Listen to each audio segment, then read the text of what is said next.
So, I want to start with a cultural contradiction that I think we usually just accept without really poking at it. Okay. If you look at most religious traditions or, even just pop culture portrayals of holy people, the script is pretty consistent. Piety equals poverty. Right. I mean, that is definitely the prevailing narrative. The idea is that wealth corrupts and poverty purifies. Exactly. To be truly spiritual, you are supposed to be detached from material things, maybe even a little broke. Money is the root of all evil, right? That is what we were taught, yeah. But then we get this stack of notes from a video by the channel Bible Ascent.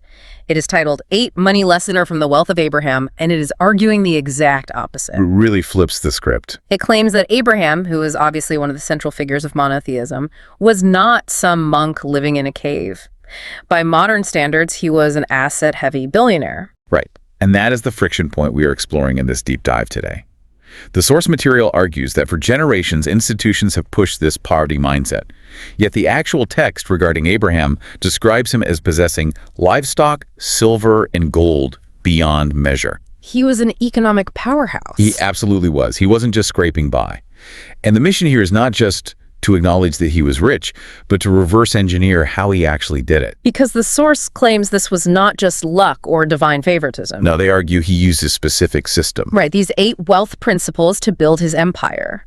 And supposedly, these ancient principles apply directly to a listener's finances in 2026. But I have to play the skeptic here for a second.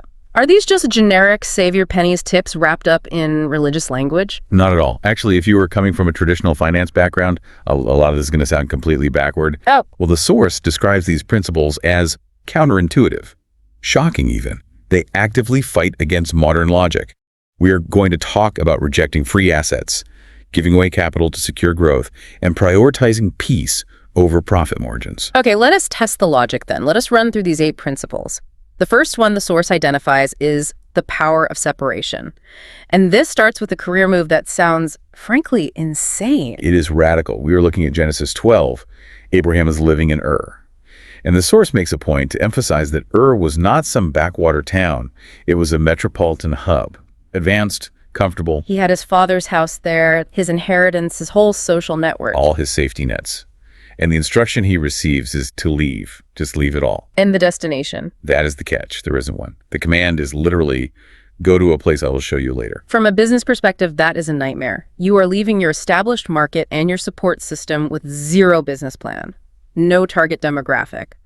Why does the source identify this as a wealth principle? It sounds like a fast track to bankruptcy. It comes down to the concept of environmental contamination. The source argues that you simply cannot build an empire while your mind is colonized by a broke environment. So you cannot think like broke people and expect rich results. Exactly. Yeah. Abraham had to physically separate himself to break the pattern. The argument is that if the people closest to you operate in a scarcity loop, living paycheck to paycheck, complaining about the economy, mocking investment, you absorb that mindset by osmosis. So it is not just about geography. It is about curating your influences, guarding your mind from poverty thinking. Precisely. The text notes that the blessing, the actual accumulation of the gold and silver, did not happen in Ur. It only arrived after the painful act of separation. Wow. The source is pretty blunt here. You have to break free from family patterns of debt or poor spending. You cannot upgrade your life if you are still running the old operating system of your peer group. That is a heavy first step. It basically says your loyalty to your past might be costing you your future. But this leads directly into the second principle. Because if you leave your home without a map, you are taking a massive risk. And the source has a very specific breakdown here.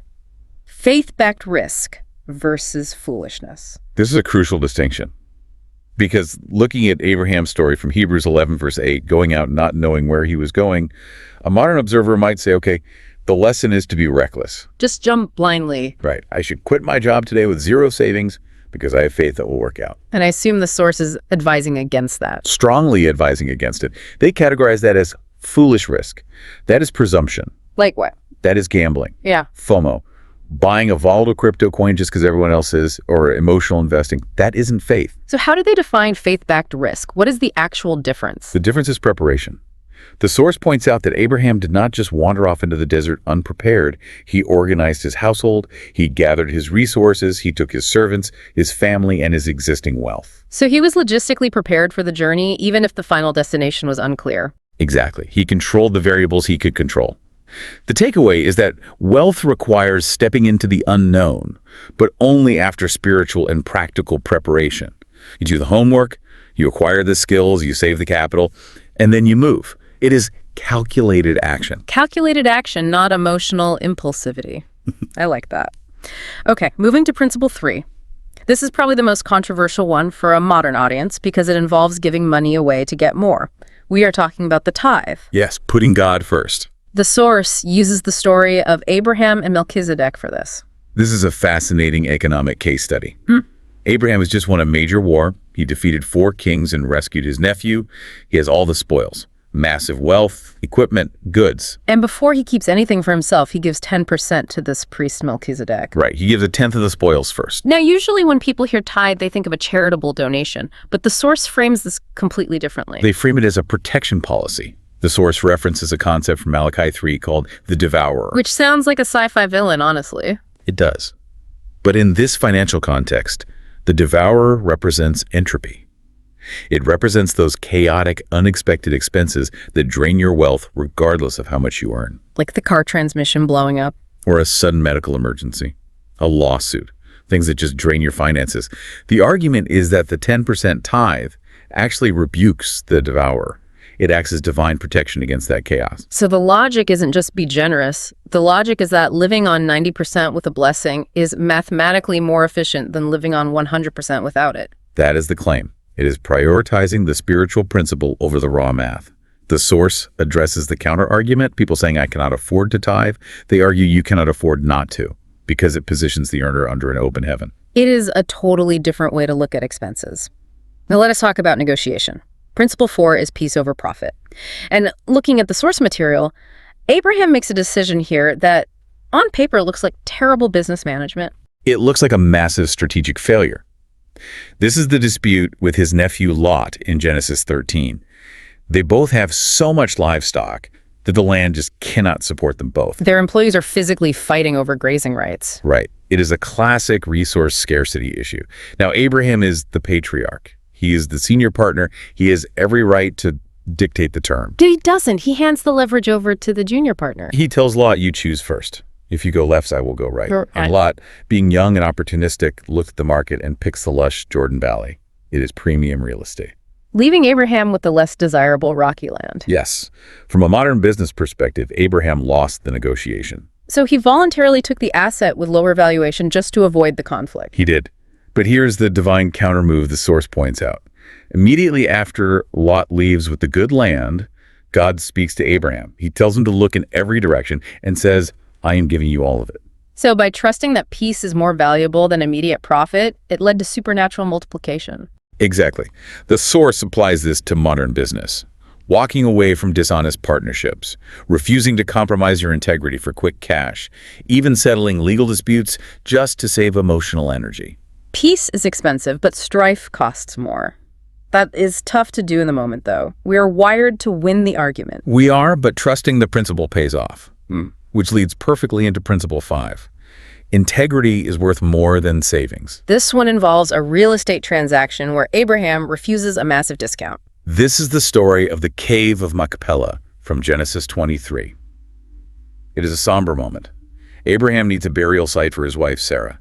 He finds a field owned by a man named Ephron. And Ephron offers the field and the cave for free in front of all the witnesses. Right. Take it, it is yours. In today's market, most people would say, great free land. Let us sign the deed right now. But Abraham does the opposite. He flat out refuses the gift. He insists on paying full market price, which was 400 shekels of silver. Why, though? Was he just showing off that he had the capital? No. The source explains it was about reputation management and clear legal ownership. Taking it for free could lead to future disputes. Ephron's kids could come back years later and claim ownership or say Abraham took advantage of their dad. So by paying full price, he established undeniable legal ownership. Integrity and clear title are worth more than a discount. Exactly. The source lists practical modern rules for this. Pay your employees fairly. Pay your taxes honestly. Return excess change. Keep your word even when it hurts your bottom line. Building wealth on shortcuts or freebies with invisible strings is basically building on sand. A reputation for paying full price makes your empire secure. And that reputation is what attracts the right partners. Which brings us to Principle 6, strategic alliances. This absolutely debunks the self-made man myth. We go back to that rescue mission for Lot. Abraham did not act alone. He had 318 trained men, but he also had allies. Mamre, Eshkol, and Honor. Right. Network equals net worth. The source asserts that you cannot build an empire in isolation. But these were not just random friends, right? No, these were strategic partners with shared values. Abraham added value to them. He did not just extract it. The source advises modern listeners to join mastermind groups and find mentors. They also mention avoiding being unequally yoked. What does that mean in a 2026 business context? It means avoiding partnerships with people who lack integrity. If you are playing by Abraham's rules, paying full price, keeping your word, and your partner cuts corners or cheats on taxes, that partnership will sink you. So it is about aligning with people who share your operating system. Correct. Mutual value. Principle 7 might be my favorite because it reframes something we usually think of as just a soft skill into an actual investment strategy. Hospitality as investment. This is the story of entertaining angels from Genesis 18. It is the heat of the day. Abraham sees 3 strangers. Now he is wealthy and powerful, he could ignore them. But instead he runs out to serve them. He prepares an extravagant meal, fine flour, a choice calf. For strangers, people he does not even know. As far as he knows, they are nobodies. But the unseen return here is massive. The strangers were angels, and the Lord. This specific act of service led to the promise of his son Isaac, the heir he had been waiting decades for. So the return on investment for that lunch was his entire legacy. The business principle here is generosity and an investment in the unseen. Treating strangers like royalty because you never know who is a future client, a partner, or a door opener. It is the ultimate customer service strategy. Treat your employees with honor and create a culture where blessings just flow. Exceptional service always pays dividends. All right, let us bring it home with Principle 8, the generational mindset, thinking beyond one lifetime. The source points out that for Abraham, wealth was not for consumption. It was for stewardship. The transition of wealth to Isaac in Genesis 25 was highly calculated. He had a real succession plan. He gave gifts to his concubine sons and sent them away to prevent confusion and conflict over Isaac's inheritance. The source cites Proverbs 13, verse 22, right? The 2-generation rule. Yes, leaving an inheritance to your children's children. It involves buying, appreciating assets like land or businesses instead of just consuming your wealth. But it is also about teaching the heirs how to manage it so the legacy survives. Exactly. You pass down the wealth and the principles. So if we synthesize this whole Abraham model, we are looking at a powerful combination. It is spiritual obedience, like tithing and faith, combined with practical excellence, integrity, contracts, and alliances. It is not just about making money. The source suggests that wealth is not the end goal, but a tool for a multi-generational legacy. It is playing an infinite game. So here's a final thought for you as you listen today. We covered a lot of ground from faith-backed risk to hospitality, but I want to go back to Principle 4, peace over profit. That is a challenging one to execute. It really is. But consider your current career or business challenges. If you applied that principle of peace over profit right now, how might that alter your trajectory? If you stopped fighting for every last penny in a stressful deal and preserved your peace instead, what new opportunities might open up for you? It forces you to trust the larger process. Exactly. Sometimes letting go of the small battle positions you to win the whole territory. Definitely something to explore on your own this week. Test these ancient principles out in your modern context. Thanks for joining us. See you on the next deep dive.